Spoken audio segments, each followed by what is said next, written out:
오늘도 하나님의 은혜와 사랑으로 충만하시길 소망합니다.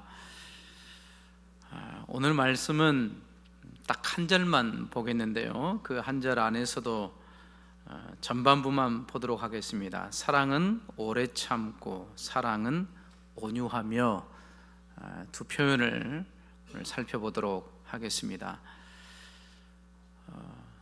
사도 바울이 편지했던 고린도 교회는 사도 바울의 복음의 전파의 말씀을 통하여서 은혜를 받고 구원을 받고, 그리고 고린도 교회가 세워졌습니다. 그러면서 또한 하나님께서 크신 은사들을 많이 주셔서, 그래서 사람들이 하나님께로부터 받은 은사를 가지고 더 풍성하고 더 충만한 교회가 되어야 했습니다.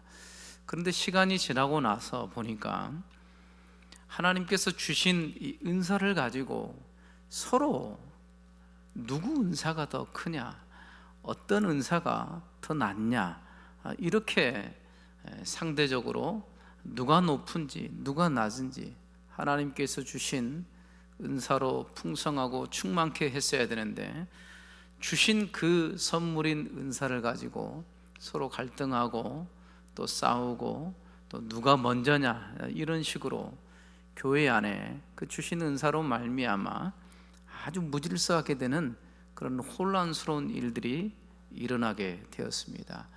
그래서 이런 문제를 사도 바울에게 이러이러 문제가 있는데 어떻게 하면 좋겠습니까? 그러니까 사도 바울이 그것을 듣고 거기에 대한 해답을 주는데요, 사람들이 생각할 때는 이 은사 때문에, 은사의 어떤 이런 하나님 주신 이 은사 때문에 그렇다, 그렇게 생각을 했는데 사도 바울은 그렇게 진단하지 않았습니다. 너희가 그 은사로 교회가 무질서하고 혼란해진 이유는 다른 이유에서가 아니라 너희에게 사랑이 없었기 때문이다, 그렇게 진단하고 해결책을 제시하는 것을 볼 수가 있습니다. 이렇듯 고린도 교회는 은사로는 충만했지만 정작 그 교회를 지탱하는 가장 중요한 사랑이 빠져버렸습니다. 그렇기 때문에 사랑이 없는 방언, 사랑이 없는 애언, 사랑이 없는 계시, 사랑이 없는 지식, 사랑이 없는 구제, 그 모든 것은 아무 유익이 없다라고 얘기했습니다. 너희를 봐라, 사랑이 전혀 없다. 사랑이 없는 가운데 행하는 이 은사가 무슨 소용이 있겠느냐. 그러면서 오늘 보았던 4절부터 쭉 7절까지 사랑에 대해서 얘기해 주는 것을 볼 수가 있습니다. 그래서 너희는 사랑이 없는데 사랑으로 다시 충만하셔야 된다. 그러면서 사랑을 얘기하면서 가장 먼저 사랑은 오래 참고 사랑은 온유하며, 그렇게 표현하고 있습니다. 사랑하면 여러분들은 어떻게 설명하시겠습니까? 정말 많은 그런 다양한 표현들이 있죠. 사랑의 정의는 뭐 각자 나름대로 다 할 수 있으니까요. 그런데 오늘 사도 바울은 이 본질적인 사랑을 얘기하면서 가장 먼저 우선적으로 둔 것이 오래 참는다, 그리고 온유한다. 사랑은 오래 참고 사랑은 온유함이라고 그렇게 가르쳐주고 있습니다. 이 오래 참음의 사전적인 의미는 어떤 누군가가 나에게 해를 끼치는데 모욕을 주거나 어떤 해를 끼치게 됩니다.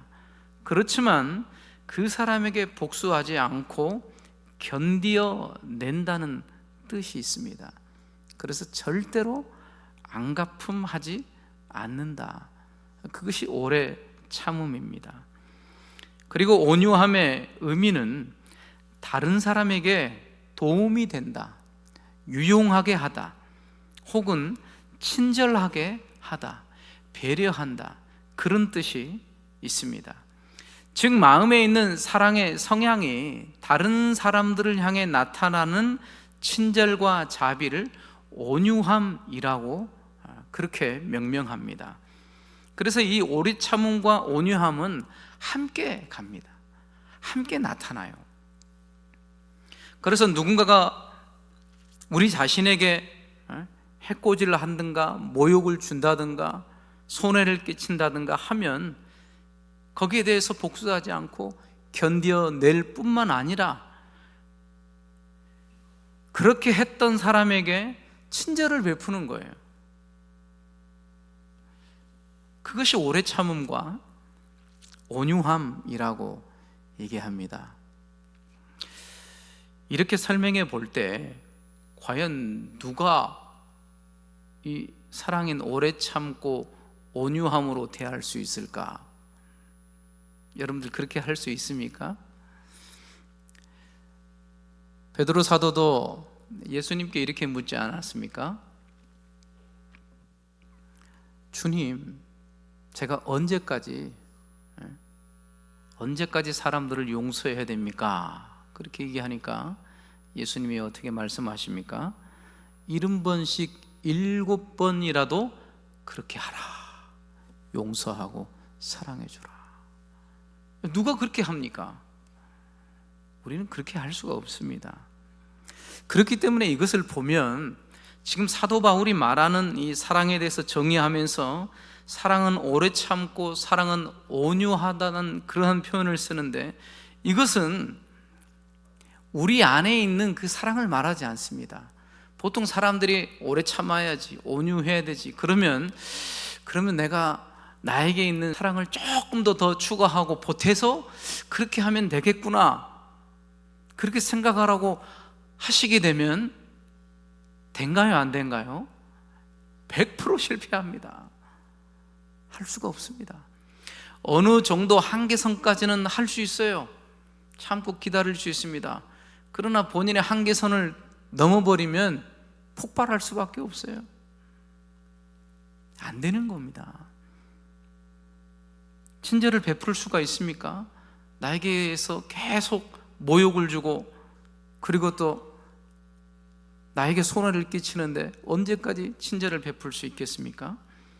그렇기 때문에 이 사랑은 우리에게서 나오는 사랑을 말하지 않아요.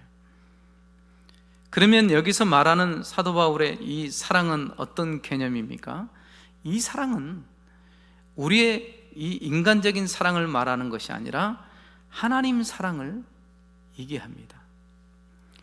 하나님은 죄인들인 우리 인간을 끊임없이 오래 참으시면서도 또 한편으로는 긍휼과 자비를 베푸시는 사랑이라고 말씀하고 있습니다. 요한일서 4장 9절에서 10절에도 우리에게 말씀하고 있는데요, 우리 함께 읽겠습니다. 시작. 하나님의 사랑이 우리에게 이렇게 나타난 바 되었으니 하나님이 자기의 독생자를 세상에 보내심은 저로 말미암아 우리를 살리려 하심이니라. 사랑은 여기 있으니 우리가 하나님을 사랑한 것이 아니요 오직 하나님이 우리를 사랑하사 우리 죄를 위하여 화목제로 그 아들을 보내셨음이니라. 아멘.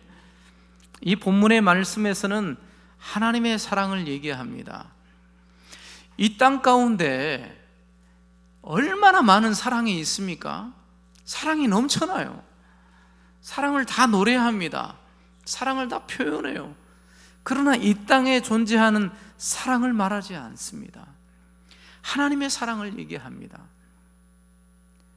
이 땅에 수많은 사랑이 있는데도 불구하고 하나님께서는 이 땅 가운데 하나님의 사랑을 나타낼 수밖에 없었다는 것입니다. 그렇다면 무엇을 말해주고 있습니까? 이 땅에 있는 사랑은 하나님이 원하시는 참 사랑이 아니라는 거예요. 이것을 이해하기 위해서는 우리가 하나님께서 이 세상을 창조하신 그 세계를 한 번 더 생각해 보면 이해할 수 있는데요, 하나님은 이 세상을 만드셨을 때 그냥 아무 생각 없이 만들지 않았습니다. 하나님께서는 삼위일체 하나님 안에서 서로 사랑하셨어요. 그래서 그 사랑 안에서 이 세상을 그 사랑으로 충만하게 만드신 거예요. 그래서 하나님이 만드신 이 세상은 사랑으로 가득 차 있었습니다.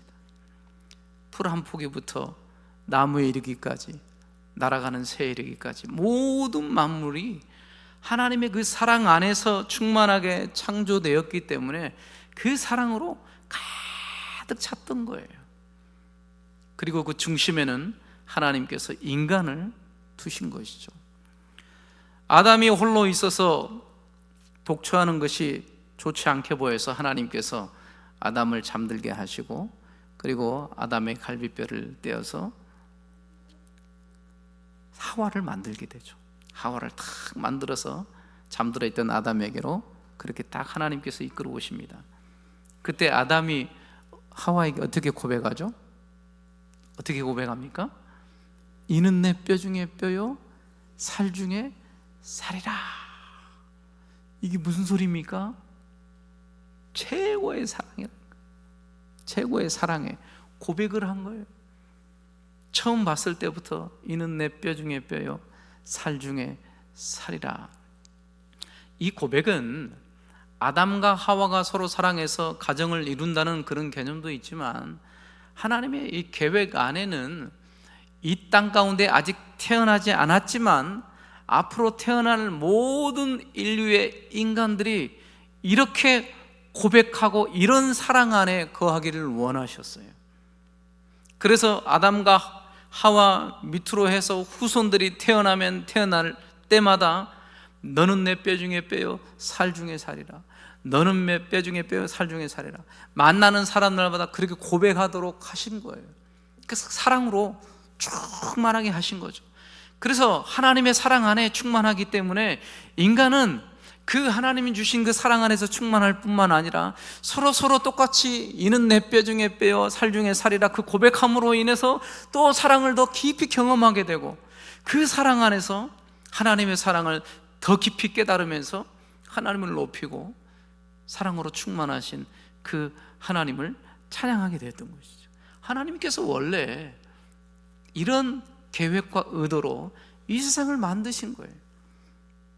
그래서 온 인류가 그 하나님 주시는 사랑 안에서 그런 고백 안에 충만하게 하기를 원하셨던 것이죠. 그런데 하나님께 대한 인간의 반역이 생기게 되었습니다. 인간이 하나님 앞에 범죄하고 불순종했습니다. 하나님께서 모든 것을 만드시고 사랑 안에서 충만케 하셨는데 인간은 그 하나님에 대해서 죄를 지었습니다. 하나님을 반역했습니다. 하나님을 적대했어요. 그러면서 하나님이 주셨던 온 세상의 모든 관계가 깨트려지기 시작합니다. 그리고 그렇게 사랑으로 충만했던 그런 세상이 이제는 그 사랑이 다 사라져버리고, 이제는 인간이 자기 중심이 되어서 자기 중심 축을 두고 사랑하게 되는 그런 거짓된 사랑으로 완전히 변해버렸어요. 그래서 하나님 사랑 안에서 서로 사랑하고 충만함 가운데 살아갔어야 됐는데, 죄가 들어오고 반역이 일어나는 그 순간부터 그 하나님의 충만한 사랑은 사라져버리고 이제는 그 사랑 자체를 자기가 중심에 두고 사랑해버린 거예요. 자기 바운더리 안에서만 그 사랑을 추구하는 거죠. 그러니까 자기에게 유익이 되고 이로움이 되면 그러면 그 사랑 안에서 서로 사랑하고, 그 사랑을 넘어서면 그러면 갈등하고 싸우게 되는데, 그런데 인간 스스로가 자기 중심축이 되어서 사랑하게 되면 그러면 나만 그렇게 합니까? 옆에 있는 사람도 똑같이 자기가 중심축을 두고 또 자기 사랑을 하는 거예요. 또 다른 사람은 또 자기 중심축을 두고 그 사랑을 하는 거예요. 자기 사랑을. 이 땅의 인구가 80억 인구인데 그렇게 따지면 80억 개의 중심축을 자기에게 두고 자기 안에서 사랑을 하게 되는 거예요. 그렇게 되다 보니까 어떻게 되겠습니까? 서로 충돌할 수밖에 없어요. 서로 충돌하고 서로 미워할 수밖에 없고, 자기 유익이 되지 않거나 이익이 되지 않으면 철저하게 버려버리는 자기 사랑으로 변질돼 버린 거예요. 그 사랑 안에서는, 하나님이 주신 그 사랑 안에서의 참된 행복은 사라질 수밖에 없습니다. 참된 평안도 깨트려집니다. 참된 기쁨도 없게 되는 거예요. 이런 거짓된 사랑 안에서 살아갈 수밖에 없는 그런 죄인된 그런 모습 속에 살아갈 수밖에 없었습니다. 그렇기 때문에 하나님께서는 다시금 하나님의 사랑을 나타내 보여주셨고, 그 사랑 안에서 거짓된 사랑으로 사랑했던 그 모든 사람들이 그것을 깨닫고 하나님 사랑 안으로 다시금 돌이켜서 돌아오게끔 하게 하신 것이죠.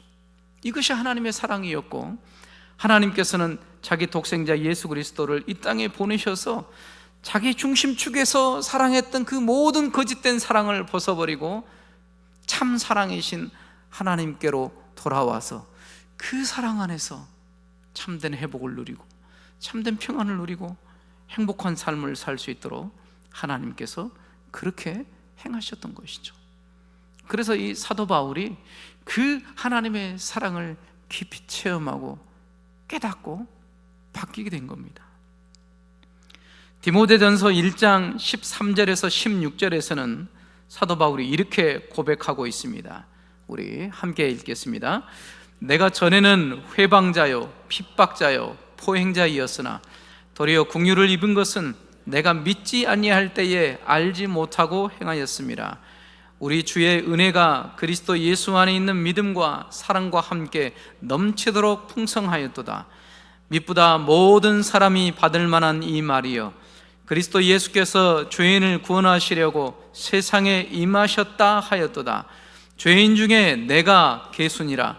그러나 내가 긍휼을 입은 까닭은 예수 그리스도께서 내게 먼저 일절 오래 참으심을 보이사 후에 주를 믿어 영생 얻는 자들에게 본이 되게 하려 하심이니라. 아멘. 죄인된 인간은 하나님의 사랑을 버리고 자기가 중심축이 되어서 자기 사랑 안에서 그렇게 살아왔던 삶이지만, 하나님 안에서는 그것이 하나님을 대적하는 것이었고 그것이 하나님을 적대한 그것이었습니다. 그럼에도 불구하고 하나님께서는 어떻게 하셨습니까? 오늘 말씀처럼 일절 오래 참으심을 나타내 보이셨다고 말씀하셨어요. 오래 참으신 거예요. 하나님 사랑 안으로 돌아오지 않고 하나님을 대적하면서도 마치 그것이 참 사랑인 양 사랑했던 수많은 죄인들의 삶을, 또한 특별히 사도 바울의 이 삶을 보시고 오래 참으셨다는 것입니다. 그 사랑을 깨닫고 난 뒤에 사도 바울이 보니까요, 자기가 얼마나 하나님 앞에 회방자였고 핍박자였고 포행자였는지 그것을 깊이 깨달았던 것이죠.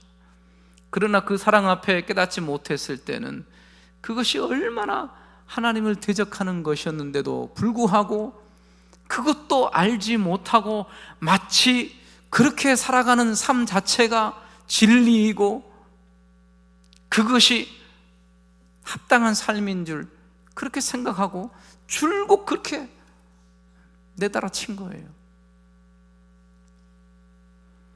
그러나 주님은 1절 오래 참으심으로 사도 바울에게 긍휼을 베풀어 주셨습니다.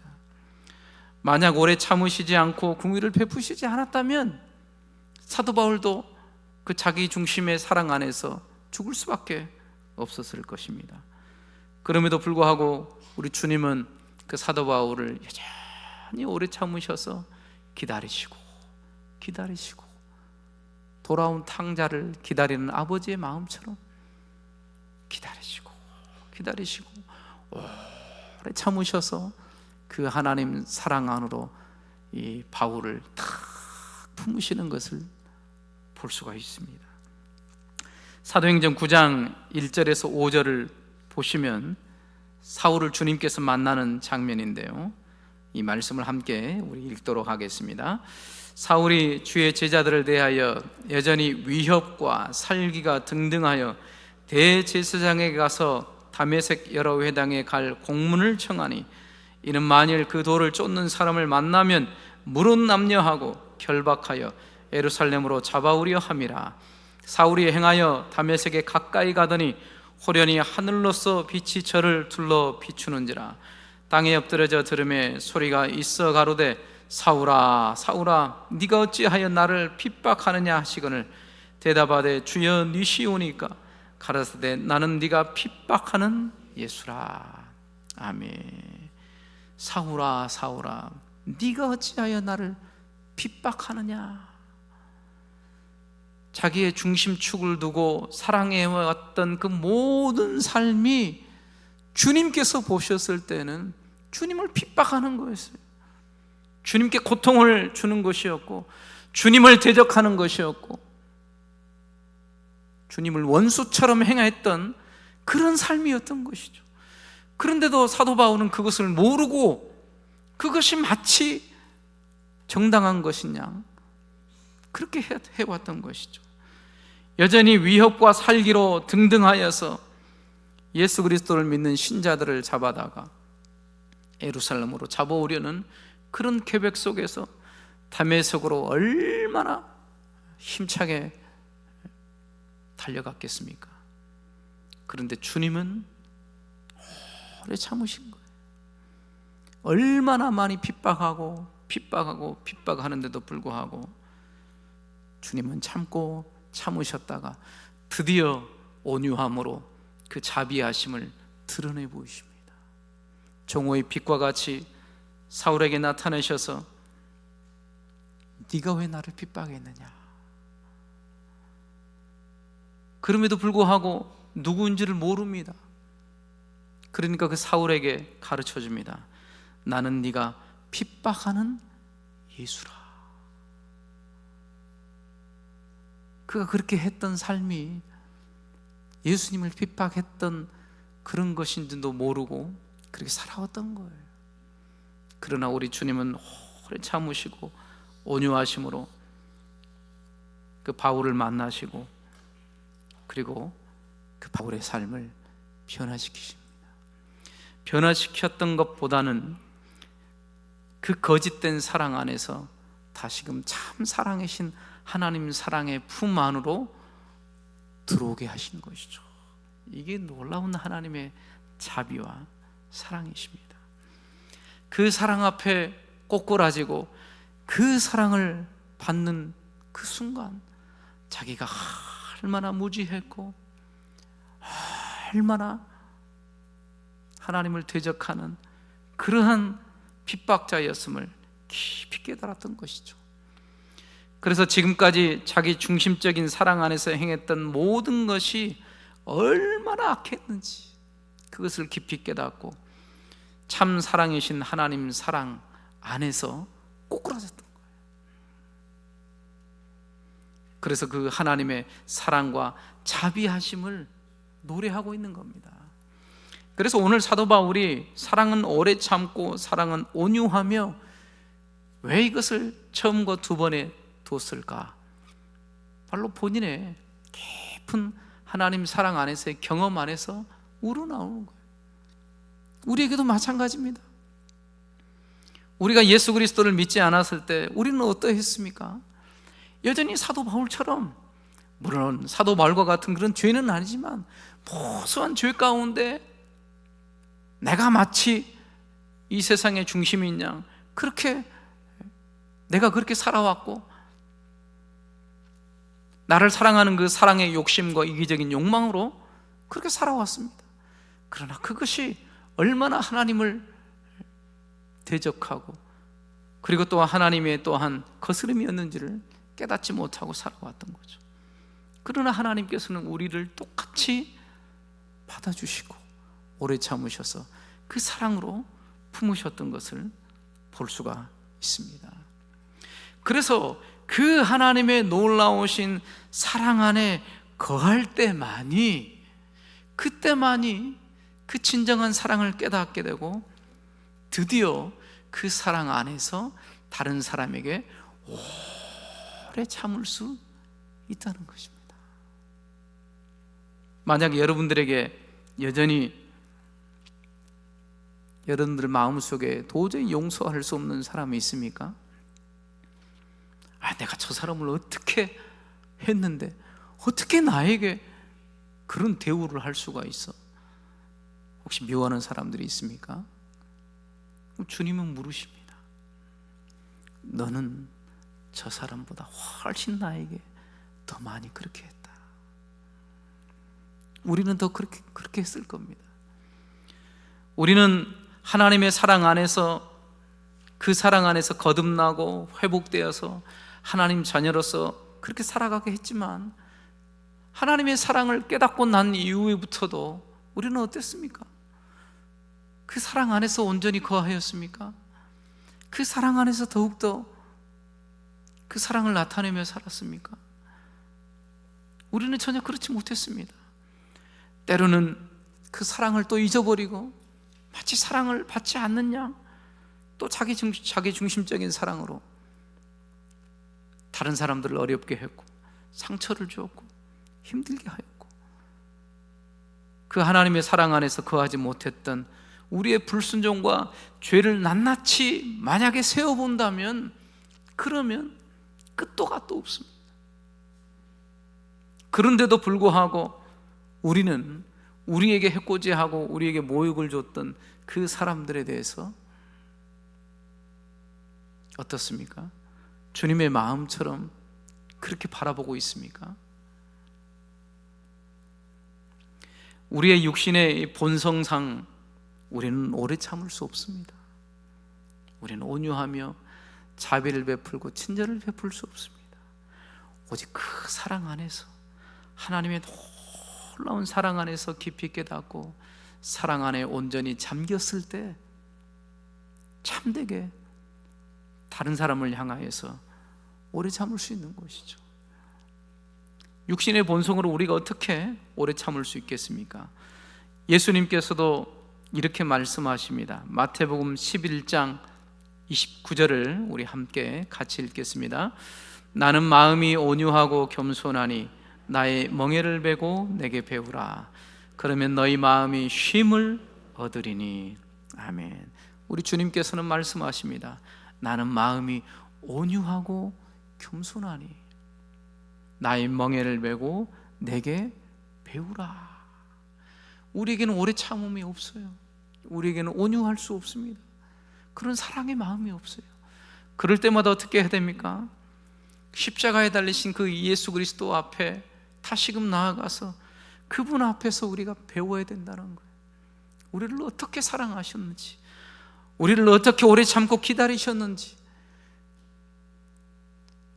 우리가 하나님 없이 말씀 없이 살았던 죄악 가운데 살았던 삶 속에서도 어떻게 우리에게 온유함으로 친절함으로 대하셨는지, 그런 것들을 깊이 생각해 봐야 된다는 것이죠. 그 예수님의 사랑 안에서 배울 때만이 그 사랑 안에서 진정으로 다른 사람들을 대할 때에 오래 참음과 온유함으로 할 수가 있다는 것입니다. 우리의 죄된 본성은 타락하고 부패해서 절대적으로 자기 중심적인 사랑밖에는 할 수 없습니다.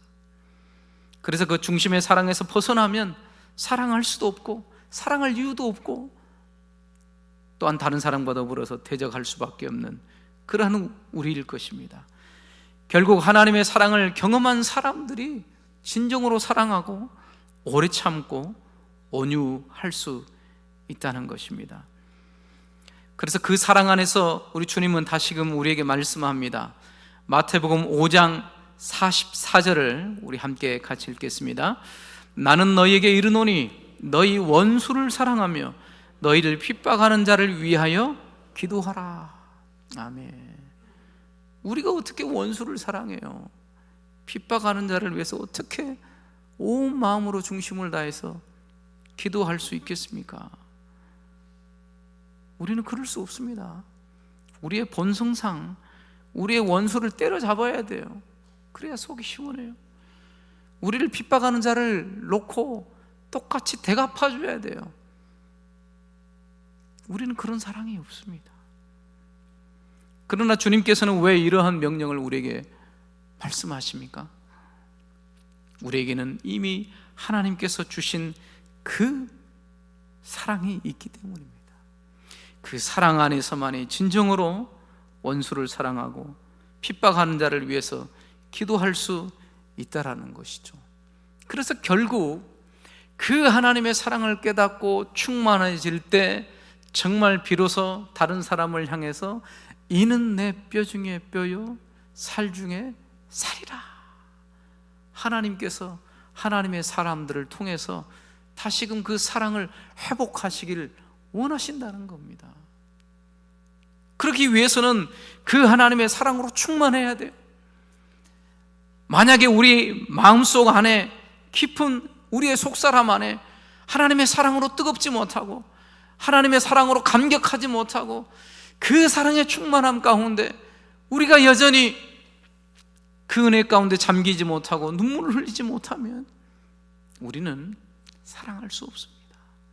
우리의 힘으로 하는 게 아닙니다. 주님 주시는 은혜와 사랑으로 충만할 때 이러한 사랑의 놀라운 사람들이 될 수가 있다라는 것입니다. 마지막 애화를 하나 들고 마치도록 하겠습니다. 아브라함 링컨이 대통령 시절에 에드윈 스탠튼이라는 사람이 있었습니다. 그 스탠튼이라는 사람은 대통령이 링컨인데도 불구하고 대통령을 향하여서 이렇게 얘기했답니다. 천하고 교활한 촌놈이라고 얘기했답니다. 그러면서 아브라함 링컨을 보면서 저 링컨은 오리지널 고릴라다, 그렇게 비아냥거렸습니다. 그래서 또한 이렇게 얘기했습니다. 일리노이즈 스프링필드로 가면 쉽게 찾을 수 있는데 왜 굳이 아프리카 가서 고릴라 보려고 하느냐, 그냥 또 대통령 보면 된다. 그러면서 대통령을 비아냥거리고 비방했습니다. 그러나 아브라함 링컨은 그 비방에 전혀 대응하지 않았습니다. 그리고 조금 더 시간이 지나서 전쟁을 하기 위해서 가장 중요한 전쟁의 선봉장인 장관을 뽑아야 했습니다. 그런데 이 링컨 대통령이 바로 에드윈 스탠튼을 장관으로 지목했습니다. 그래서 옆에 있는 이 사람들과 친구들이 도저히 믿을 수가 없어서, 아니 대통령이시여, 어떻게 이 중요한 직책을 저 에드윈 스탠튼에게 줄 수 있습니까? 말이 안 됩니다. 그랬더니 대통령이 이렇게 얘기했습니다. 그 에드윈 스탠튼, 그가 최적임자이기 때문에 저는 뽑았습니다. 그리고 나서 여러 후에 대통령이 암살되게 되는데요. 그래서 암살당한 대통령의 시신이 안치될 때 그 에드윈 스탠튼이 그 관을 들여다보면서 눈물을 계속 흘렸답니다. 그러면서 이렇게 얘기했답니다. 지금껏 세상에서 가장 위대한 통치자가 여기 잠들었다. 이렇게 링컨의 오래 참고 복수하지 않는 그 온유한 마음에 그의 적대감이 마침내 녹아내려 버린 거예요. 아브라함 링컨은 하나님의 사랑으로 충만했던 사람입니다. 그 사랑 안에서 자기를 비아냥대고 자기를 웃음거리로 만들었던 그 사람을 오래 참고 품었던 것이죠. 그리고 친절을 넘어서 그를 높이기까지 했습니다. 그랬더니 적대자였던 그가 마침내 녹아내리고 그 앞에 눈물을 흘릴 수밖에 없었습니다. 사랑하는 성도 여러분, 하나님께서 이런 사랑을 우리에게 원하고 계십니다. 여러분들의 마음속에 여전히 하나님의 사랑의 그 강물과 같은 그 은혜의 물결이 흘러가고 있습니까? 그 사랑의 충만한 은혜의 물결을 따라서 여러분들이 사랑할 수 있을 것입니다. 고린도 교회도 이 하나님의 사랑을 회복하기를 간절히 원하는 마음으로 사도 바울이 사랑은 오래 참고 사랑은 온유하며 라고 했던 것입니다. 고린도 교회 이 사랑으로 충만했다면 하나님이 주신 은사를 가지고 가장 멋지고 가장 풍성하고 가장 아름답게 교회를 세울 수 있을 것입니다. 마찬가지로 저와 여러분들이 이 하나님의 사랑으로 더 깊이 충만케 되어서 그 사랑 안에서 서로를 위하며 사랑 안에서 서로 견디고 서로 참아주고 서로 온유함으로 서로를 대할 때에 바로 우리 영광교회가 그 사랑으로 충만해 주실 줄 축원합니다. 기도하겠습니다. 하나님 감사합니다. 우리의 힘과 능력으로는 어떠한 누구도 사랑해 줄 수 없고 오래 참을 수도 없고 온유함으로 서로를 대할 수 없는 그런 하나님 저희들입니다. 오직 하나님의 사랑으로 충만할 때만이 그 사랑 안에서 서로를 축복하고 서로를 견디며 이해하고 온유함으로 하나님의 사랑할 줄 믿습니다. 그 사랑으로 하나님 회복시켜 주시옵소서.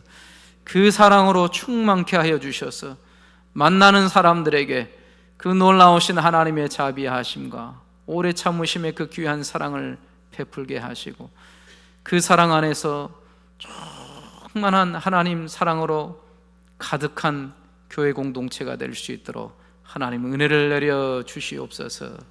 감사드리며 예수님 이름으로 기도합니다. 아멘.